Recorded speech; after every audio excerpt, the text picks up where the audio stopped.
Bismillahirrahmanirrahim. Assalamualaikum warahmatullahi wabarakatuh. Alhamdulillah wassalatu wassalamu ala Rasulillah nabiyina Muhammad ibn Abdullah. La haula wala quwwata illa billah. Ashhadu an la ilaha illallah wahdahu la syarika lah wa ashhadu anna Muhammadan abduhu wa rasuluhu la nabiyya ba'dah. Allahumma salli wa sallim ala nabiyyina Muhammadin wa ala alihi wa sahbihi ajma'in. Alhamdulillah, puji syukur kita limpah curahkan kepada Allah atas segala nikmat yang Allah berikan kepada kita hingga detik ini masih bisa menunaikan rangkaian ibadah, bukti ketaatan dan ketakwaan kita kepada Allah. Mudah-mudahan kita masuk dalam kategori hamba-hamba pilihannya yang memperoleh derajat la'allakum tattaqun. Salawat bermutiarakan salam tentu kita berharap senantiasa tersampaikan kepada uswatun hasanah kita semua, baginda Nabi besar Muhammad sallallahu alaihi wasallam. Manusia mulia yang kita jadikan sebagai figur suri tauladan kita semua, dan kita berharap mudah-mudahan kecintaan kita kepada beliau tertanam kokoh hingga ajal menjemput kita semua dan kita masuk kategori golongan umatnya yang kelak di yaumil qiyamah nanti memperoleh syafaatnya. Amin ya rabbal alamin. Baik Bapak Ibu jamaah rahimakumullah, mengawali isi kajian kita pada kesempatan sore hari ini, mari kita buka terlebih dahulu bersama-sama membaca kalimatul basmalah, dilanjutkan 2 kalimat syahadat dan doa raditu billah. Bismillahirrahmanirrahim. Asyhadu an la ilaha illallah wa asyhadu anna Muhammadar Rasulullah. Raditu billahi rabba wa bil islami dina wa bi Muhammadin nabiyyan wa rasula. Rabbi zidni ilma warzuqni fahma. Amin. Baik, melanjutkan pembahasan kita masalah fikih. Terakhir tentang apa? Babul ila wazihar wal kafarah. Sekarang kita masuk kepada bab tentang babul li'an. Li'an, apa itu li'an? Li'an itu seorang suami menuduh istrinya berbuat buruk.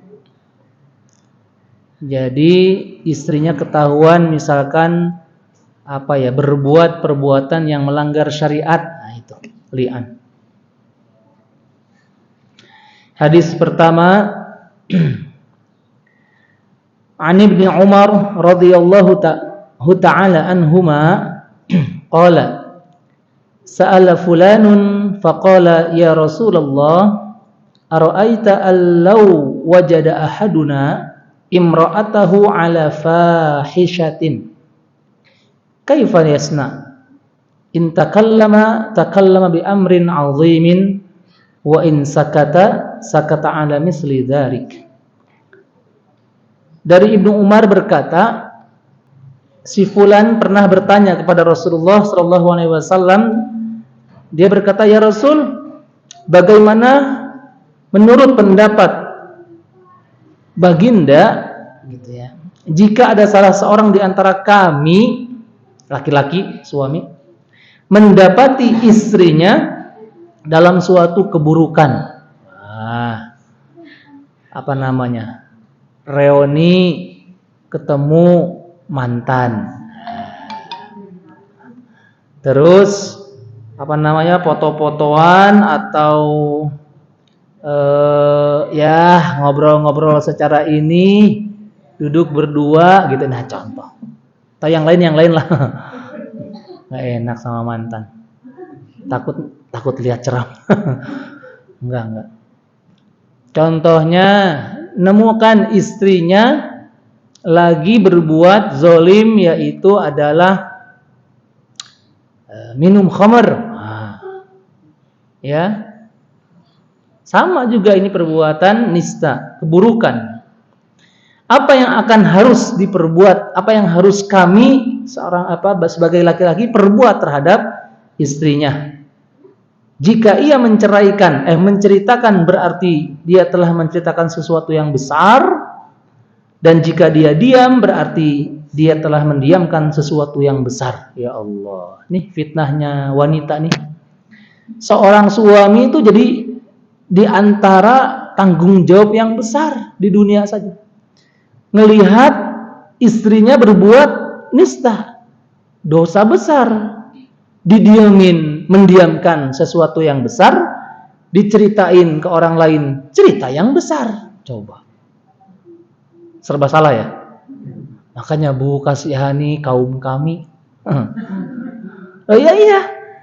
Kalau ibu menemukan suami ibu berbuat dosa, itu tanggung jawab dia dengan Allah. Siksaannya sudah jelas. Tapi istri itu dalam tanggung jawab suami. Bedanya di situ. Makanya fitnah wanita itu besar. Dia jalan sendiri keluar rumah, fitnah. Pakai parfum wangi-wangian, fitnah. Menor dandanannya, iya gitulah. Fitnah juga. Iya. WA-an dengan mesra-mesraan dengan lawan jenis, fitnah. Boncengan dengan bukan mahram, fitnah. Ya? Gocek. Oh, ojek. Iya, ya bukan, maksud saya bukan ke sana arahnya. Kemudian dikatakan falam yujibuhu, namun Rasulullah diam saja, belum menjawab, belum merespon. Jadi kalau kita tuh ketika ditanya seperti ini, ya Allah, gimana ya? Nah gitu. Jadi Nabi pun menelaah secara hati-hati. Karena ini betul-betul sekarang ini zaman fitnah, Bu, Pak. Kita harus sadari lah ya. Maksiat munkarat itu sudah terang-terangan. Orang korupsi sudah berani terang-terangan, enggak takut, enggak jerak. Orang berbuat sabung ayam, lihat. Orang membunuh, orang mencuri, orang, ya Allah. Dan yang lebih parah lagi, perzinahan. Sudah terang-terangan dengan ya ditutup, dibalut dengan istilah pacaran lah atau kenalan kah. Na'udzubillah, tsumma na'udzubillah.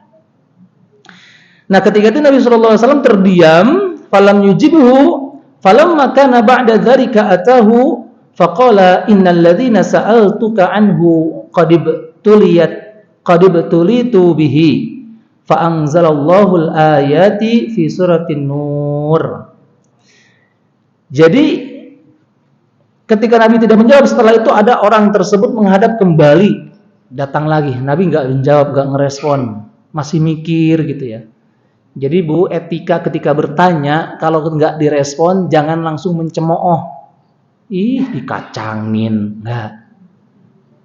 Belum dijawab berarti ya kenapa ya? Nah, ini orang ini datang lagi menghadap kepada Nabi dan berkata, sesungguhnya yang telah aku tanyakan kepadamu dahulu telah menimpaku. Nah, jadi dia curhat. Ustadz, gimana kalau ada orang yang seperti ini, seperti ini? Nabi diam, ustadznya diam gitu. Nanya lagi, sebenarnya yang saya tanyakan ini pernah menimpaku dulu. Nah, langsung. Ya, jujur. Lalu Allah Subhanahu wa taala menurunkan ayat-ayat dalam surat An-Nur ayat 6 sampai 9 dan beliau pun Nabi membacakan ayat-ayat tersebut kepadanya, memberikan nasihat, mengingatkannya daripada azab akhirat. Jadi betapa buruknya perbuatan di mana ketika ada istri kita berbuat buruk, pasangan kita, jangan ceritakan ke orang. Satu, apakan dulu di sini? Nasehatin. Internal dulu. Jangan langsung main cerita ke orang tua, main cerita ke saudara, apalagi ke tetangga. Tahu nggak istri saya? Mana ada? Ya, jarang. Tapi hati-hati kalau ada, sampai ada, na'udzubillah. Tapi yang biasanya cerita seperti ini si istri atau suami? Paling istri ya yang sering ketemu tuh ya. Aduh suami saya tuh ya aneh, dia tuh ya pulang selalu malam. Kalau pulang tuh marah-marah. Malah diceritain ke tetangganya. Janganlah ya. Ibu-ibu pinter-pinter menyimpan rahasia keluarga, menutup-nutupi. Tapi berat Ustadz, di hati itu rasanya hati ini tertekan. Nah itu kan ya. Pengennya tuh diluapkan. Kalau sudah diluapkan rasanya plong. Kan gitu dah ya. Tuh kebanyakan. Ini salah satu penyakit psikis. Memang betul wanita itu harus mengeluarkan 20.000 kata per hari. Maka para ulama mengajarkan, keluarkanlah kata-kata yang dari lisanmu itu wahai para wanita, lantunan ayat-ayat Al-Quran dan zikir-zikir kepada Allah. Gak kuat menahan beban ini, misalkan aduh ya Allah ini, astagfirullah, astagfirullah, astagfirullah, terus keluarin kata-kata. Nanti akan ada jalannya sendiri. Allah yang akan menggiring, membuka pintu hidayahnya. Bagi yang nggak sabar, ya udah diluapkan emosi dengan kata-kata yang menjatuhkan harga diri, mengoyak-ngoyak aib-aib dan sebagainya. Nauzubillah. Janganlah ya. Kata Nabi dalam surat An-Nur di sini ayat 6 sampai 9 itu membacakannya dan memberikan nasihat, satu mengingatkannya dan memberitahukan kepadanya bahwa azab dunia itu lebih ringan daripada azab akhirat. Azab dunia itu apa? Yaitu resiko kita itu dapat, ya Allah, menemukan keburukan dari seorang istri. Itu azab. Azab buat kita pengingat, ya Allah, kenapa harus terjadi ini kepada orang yang saya percaya, orang yang saya sayangi. Itu azab. Kuatkan, nasehatin, dampingin, bimbing. Kalau memang masih binal saja, cari cara lagi yang lebih mengikat. Misalkan HP-nya liar, WA sama siapa aja, teleponan sama siapa aja, minjem uang ke sana kemari. Gimana caranya? Gak boleh lagi megang handphone, kemana-mana harus bareng-bareng. Enggak langsung tiba-tiba lo gue enggak. Jadi ada tahapannya. Nasihati dulu. Kemudian orang itu yang tadi berkata lagi kepada Rasulullah sallallahu alaihi wasallam, qala la. Dia berkata, tidak. Walladzi ba'atsaka bil haqqi ma kadzabtu 'alaiha. Thumma da'aha an-nabiy sallallahu alaihi wasallam fawa'adhaha kadzalika.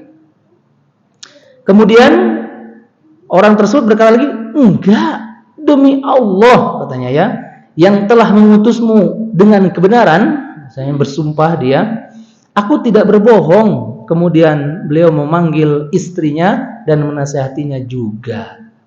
Jadi bijaknya Rasulullah itu gitu. Ketika si suami ini cerita kepada orang lain, padahal karena nyeritain tentang rumah tangga kita kepada orang lain itu, kita harus hati-hati dalam tujuannya apa dulu nih. Nah, kalau perkaranya yang besar, perkara-perkara yang sensitif, keburukan, jangan diumbar. Karena kamu sedang mengumbar aib yang besar. Didiamkan, jangan didiamkan. Nasehatin, perbaikin. Seperti itu maksudnya ya. Kemudian Nabi mendatangkan istrinya dan menasehati juga istri tersebut. Istri itu berkata, si wanita ini berkata, la, qalat la walladzi ba'atsaka bil haqqi innahu lakadzibun. Istrinya pun membela diri. Demi Allah, apa yang dikatakan oleh dia suami saya ini bohong. Jadi si suami nuduh istrinya berbuat jahat, berbuat keburukan, nista, ya jujur, misalkan langsung sajalah berbuat zina, nah gitu ya. Jadi li'an ini kepada kezinahan. Kemudian si istri bersumpah, tidak, demi Allah saya tidak berbuat, dan si fulan ini berbohong katanya ya. Dan dia pun kemudian Maka Nabi ketika itu fabada'a birrajul fasyahada arba'a syahadat thumma sanna bil mar'ah thumma farraqa bainahuma, rawahu Muslim. Jadi ketika si suami dengan istri ini saling ini nih, mohon maaf ya, kayak saling tuduh-tuduhan. Si suami nuduh istrinya selingkuh atau bermain mata dengan mantan. Si istrinya ini bersumpah tidak melakukannya. Kayak gitu. Maka ketika ini dikatakan oleh Nabi untuk mereka bersyahadat, bersumpah, ya, menyebut nama Allah. Sumpah dengan menyebut nama Allah itu dengan kalimat wallahi, tallahi, billahi. Nah, itu ya. Kemudian atau bahasa Indonesia demi Allah. Saya tidak melakukan 4 kali. Karena 3 kali itu sudah kuat. Ditambah jadi 4 kali, ini adalah penguat yang terakhir. Maka ketika itu setelah 2 orang istri suami ini, salah satunya ini saling bersumpah, kemudian Nabi SAW menceraikan keduanya. Dah selesai. Kenapa? Di dunia itu seperti itu, suami istri itu pasti terjadi, apalagi di akhirat. Jadi jangan dikira kita itu nanti nggak ada hisab pertanggungan jawab. Suami istrilah yang paling lama di hari yaumul hisab itu saling tuduh-tuduhan. Karena si suami menyimpan rahasia. Si istri juga suka ngebohong tentang uang bulanan. Nilep. Apalagi? Biasanya apalagi? Ayo sebutin, ayo. Bantuin dong. Iya, mendidik anak. Ayahnya nggak setuju disekolahkan di sana, ibunya kekeh harus di sini saja. Ya rebutan. Setelah keluar nyesel. Akhirnya si anak nggak bisa baca tulis atau lebih ngeri lagi nggak bisa baca Al-Quran. Apalah artinya sekolah tahun-tahun. Nih dulu tuh yang minta nih istri saya, dialah yang minta anaknya di sini.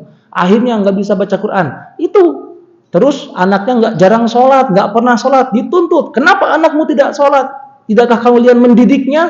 Ini gara-gara ini. Saya dulu pernah malaikat ngajukan suruh ke pesantren, tapi nggak boleh nih sama. Itu akan terjadi. Halo, eng. Tapi jangan dilihat suaminya jadi musuh ya. Jangan, biasa aja. Jadi sebagai pengingat ini ya Allah, iya ya. Ternyata kita ini di dunia saat ini bersama, saling cinta, berbagi hanya sebentar. Hanya ya sebatas selewat. Dan ini akan dimintai tanggung jawab yang sejatinya ikatan pernikahan dalam buah ijab qabul itu hanya pengikat untuk kehalalan kita, menuangkan syahwat yang halal, menuangkan nafsu yang halal, menuangkan segala sesuatu itu ada rekannya, pasangan yang saling melengkapi. Tapi nanti untuk pertanggungan jawab di sana kita masing-masing. Kecuali mereka-mereka yang beriman kepada Allah, solih solihah, insya Allah mereka diperintahkan oleh Allah Subhanahu Wa Taala di surat Az-Zukhruf, udkhulul jannata antum wa azwajukum tukhbarun. Masuklah kalian dengan pasangan-pasangan kalian ke dalam surga dengan gembira. Itu. Pertanyaannya, ibu-ibu mau nggak ke surga sama suaminya lagi? Kok ragu-ragu kayaknya? Ya. Kalau bapak-bapak gimana? Bapak-bapak siap nggak masuk ke surga sama istrinya lagi, Pak? Kenapa nggak jawab ya bapak-bapak? Pasti ini jawabannya enggak Ustadz. Pengen biar ada variasi. Jangan. Sama aja, tenang Pak. Kalau setiap laki-laki solih itu akan disediakan bidadari. Ada yang mengatakan 70 bidadari. Bayangin. Ayo coba Pak. 70 bidadari. Halo yang di luar denger nggak ini? Ibu-ibu nggak ada rasa cemburu nanti. Ini bagi yang soleh ganjarannya. Karena memang tempatnya di surga seperti itu, bersenang-senang, bergembira ria, sholat sudah haram, khomer boleh, ya, minuman keras itu boleh di sana, malah disediakan dengan cangkir-cangkir yang terbuat dari emas. Sekarang kita minum pakai cangkir emas dilarang, nggak boleh. Tapi di sana disediakan anggur-anggur yang memabukkan di dunia haram, tapi di surga disediakan anggur-anggur tapi tidak memabukkan. Jadi kebalikannya, di dunia berzina, selingkuh, haram, dosa, tapi di sana silahkan melakukan itu semuanya tanpa ada rasa jemu. Halo, jangan dibayangin.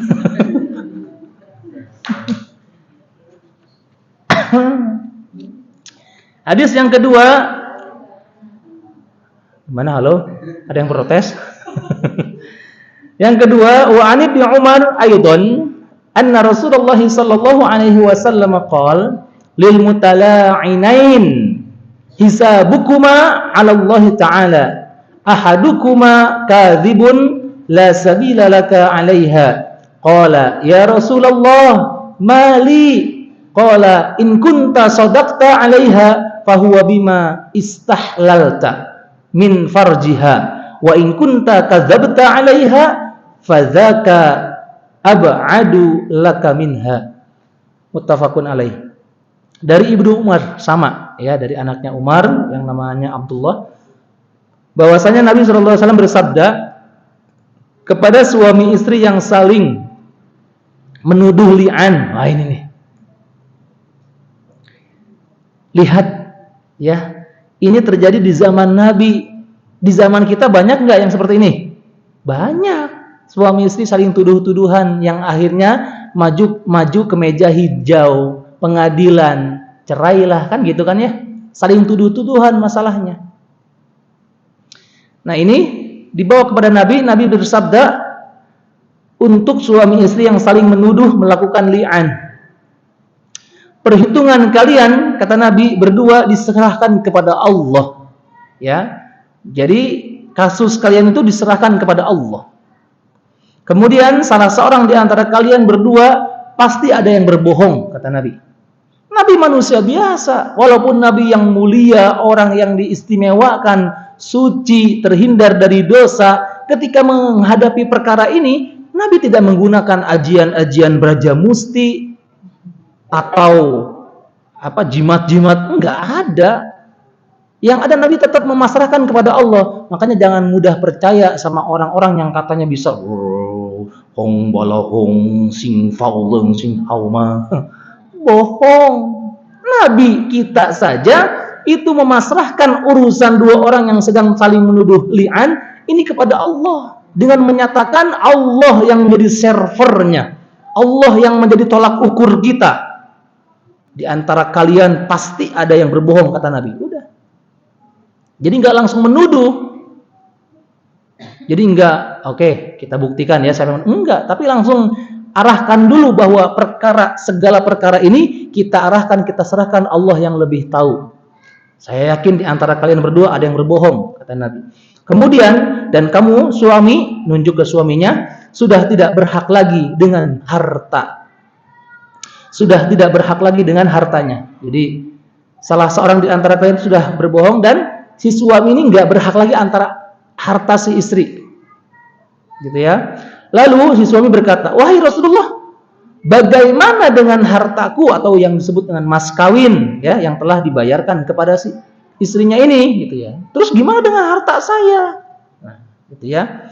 Kemudian Nabi pun menjawab, jika tuduhanmu terhadapnya benar, maka dia telah menghalalkan kehormatannya untukmu. Kalau misalkan benar. Maksudnya apa? Ya kehormatannya untukmu halal. Ya di hubungan suami istrinya halal untuk si laki-laki. Tetapi jika tuduhanmu terhadapnya bohong, maka mas kawinmu telah menjadi semakin jauh darimu. Maksudnya apa? Untuk si wanita. Jadi dua orang suami istri baru menikah, belum lama. Menuduh, ternyata Nabi, istri saya ini sudah enggak virgin lagi. Nah, ini Ini banyak kasus seperti ini. Ternyata dia ini berbohong. Ini kan budaya di Arab seperti ini. Bapak Ibu kalau tahu ya, orang-orang Arab itu ketika menikah itu senang ketika ngelihat anaknya pas lagi, mohon maaf ya, habis nikah, kemudian dibiarkan di kamar, ngelihat ada ceceran darah, berarti betul masih virgin. Ini budaya di sana. Jadi memang dibuktikan, berbahagialah itu orang-orang di rumah itu, orang tuanya, bahwa benar ternyata anaknya masih gadis, masih apa sih? Ting-ting apa? Tantang ting-ting. Ya pokoknya masih gitulah. Masih original. Gitulah. Jadi kan nggak ketipu. Nah itu kehormatan keluarga akan naik. Berarti benar anaknya terjaga. Tuh. Wah ini ngeri. Apalagi di zaman sekarang. Di KUA atau di mana dicatat ngakunya apa? Gadis. Tapi na'udzubillah min zalik, sudah pernah titik-titik. Paham maksudnya titik-titik? Silahkan diisi masing-masing. Iya. Kalau istilah guru-guru kami di Jawa Barat itu istilahnya namanya parabola. Apa tuh? Parawan jebol tiheula. Gitulah ya, na'udzubillah min dzalik. Jangan sampai, makanya buat Bapak, Ibu yang punya anak perempuan, dijaga baik-baik, nasihati ya tentang harkat, martabat, kehormatan pribadinya. Apalagi ketika diberikan kewenangan untuk kuliah di luar kota, jauh. Ini saya ngelihat seperti kondisi Jogja ini, jangan dikira ini kayak wah hebat nih kota pendidikan, di balik itu kos-kosan. Hati-hati nih yang punya kos-kosan. Karena kos-kosan kita kalau dipakai berbuat zina, itu nyampe ke kita nanti. Halo? Sudah tahu belum ini? Makanya punya kos-kosan itu dijaga. Misalkan kalau buat muslimah aja nih. Terus dikasih peraturan-peraturan. Bukan hanya soal cuan, tapi harus dikasih edukasi, itu penghuninya dilarang ada tamu laki-laki, tidak boleh ini, kalau bisa diadain pengajian. Wah, banyak lah. Tapi ini masalahnya. Jadi kalau anak perempuan sudah dibebaskan jauh dari kawasan pandangan pantauan orang tua, ya Allah, banyak-banyaklah berdoa. Banyak-banyaklah sekuat-kuatnya lah dalam mohon pertolongan Allah. Karena nggak tahu di depan kita orang tua dia nurut, dia manut, tapi di belakang kita dia titik-titik. Coba sebelum dilanjutkan ini, ada pertanyaan dulu tidak berkaitan dengan tuduh-tuduhan suami istri? Takutnya waktunya keburu habis. Kalau tidak ada nanti dilanjutkan lagi. Monggo, kira-kira ada tidak? Oh, Pak siapa itu? Enggak ada sih ya. Pak siapa? Pak Denny. Jadi enggak ada. Ya jangan terpaku sama Pak Denny. Ayo, silakan Bu Denny. Siapa tahu? Monggo silakan. Ada enggak terkait dengan saling tuduh-tuduhan suami dan istri? Itu baru di dunia, belum di akhirat. Monggo. Angkat tangan apa? Bukan angkat tangan tadi. Baik.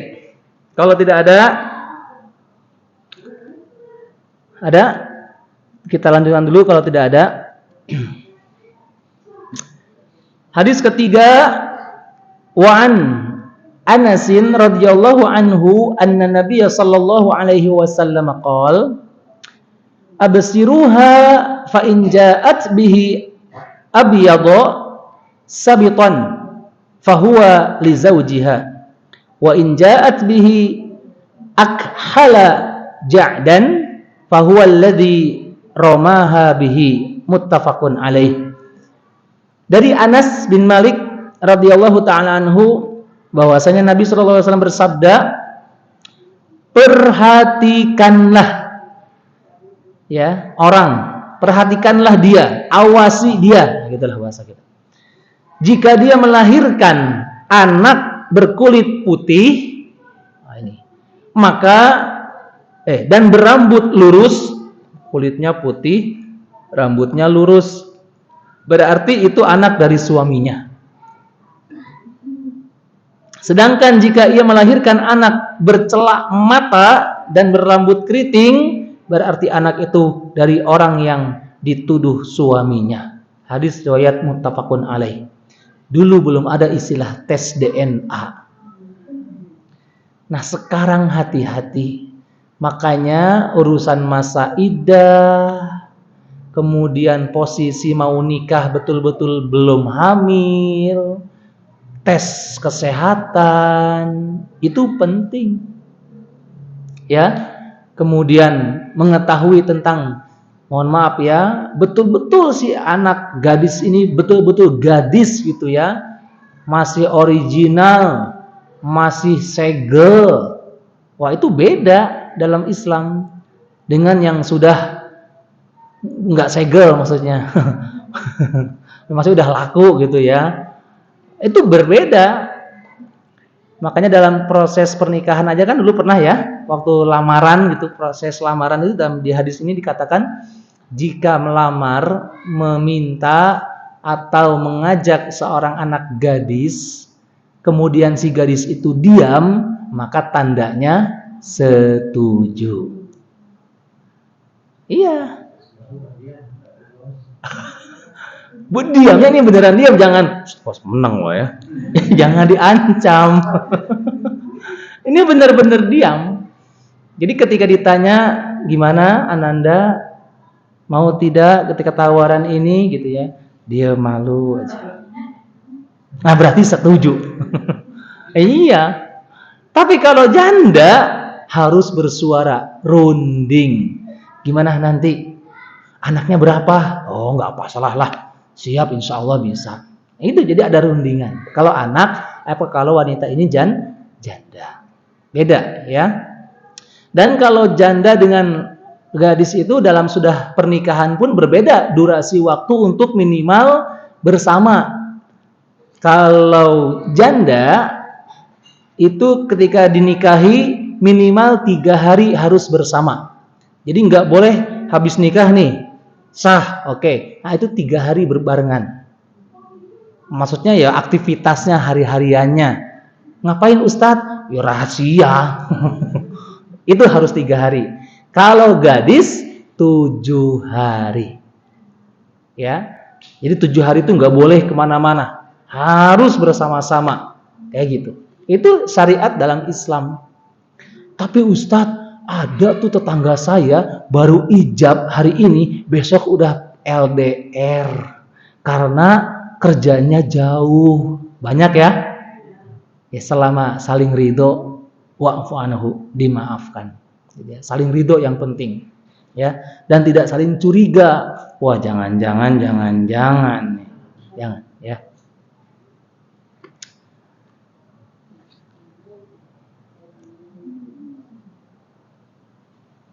Hadis berikutnya, wa an Sahli bin Sa'id wa an Sahli ibn Sa'din fi qissatil mutala'inaini qala falamma faragha min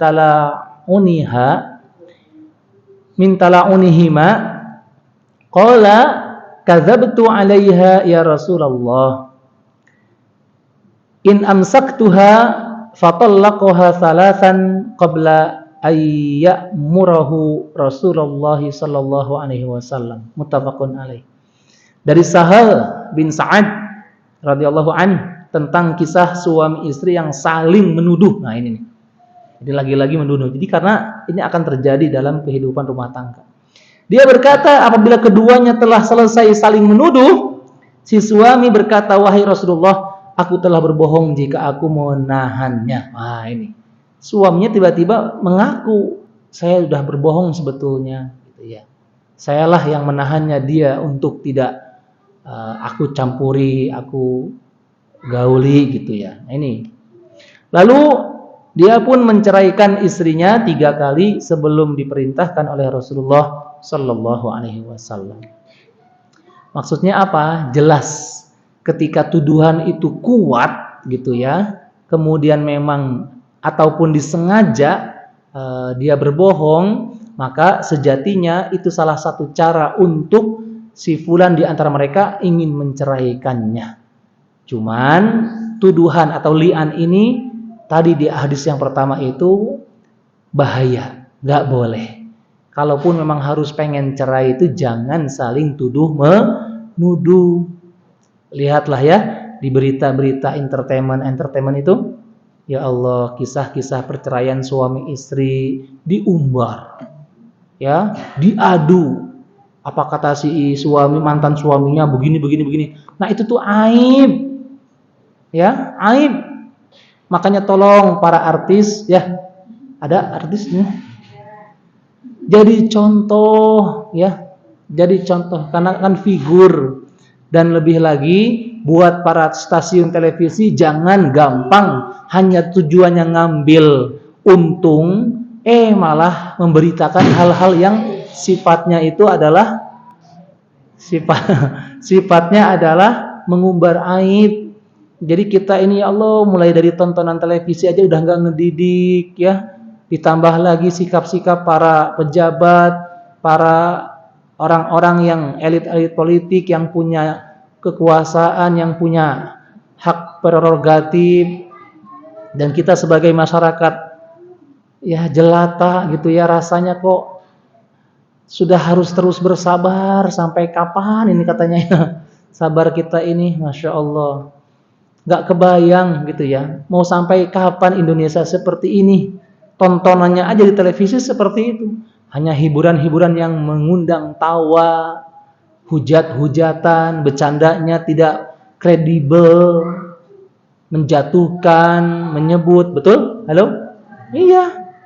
Terus berita-berita tentang kriminal diumbar, pembunuhan orang tua oleh anaknya, sahabatnya dikasih kopi sianida, atau mungkin rasanya gitu, kok nggak ada filter, kok nggak ada tim khusus yang katanya apa namanya itu, apa sih, kayak yang KPI itulah ya, komisi apa sih, KPI itu penyiaran ya, Komisi Penyiaran Indonesia. Mohon maaf ini Pak KPI pakai Pak mohon maaf Bapak Ibu KPI, tolong ya difilter lagi itu tayangan-tayangan televisinya. Ini kalau viral, kalau enggak apa-apa, alhamdulillah. Gimana caranya penyuguhan tayangan di negeri ini itu benar-benar yang mengedukasi gitu ya. Ya bukan menutup-nutup. Pasti diprotes ini pernyataan saya ini. Wah nanti enggak lagi demokrasi dong. Wah nanti malah menutup-nutup. Dulu kita berebut untuk bisa hidup demokrasi, mengutarakan bebas, mengutarakan pendapat, tapi kok hasilnya seperti ini? Enggak dewasa-dewasa, justru malah semakin carut marut.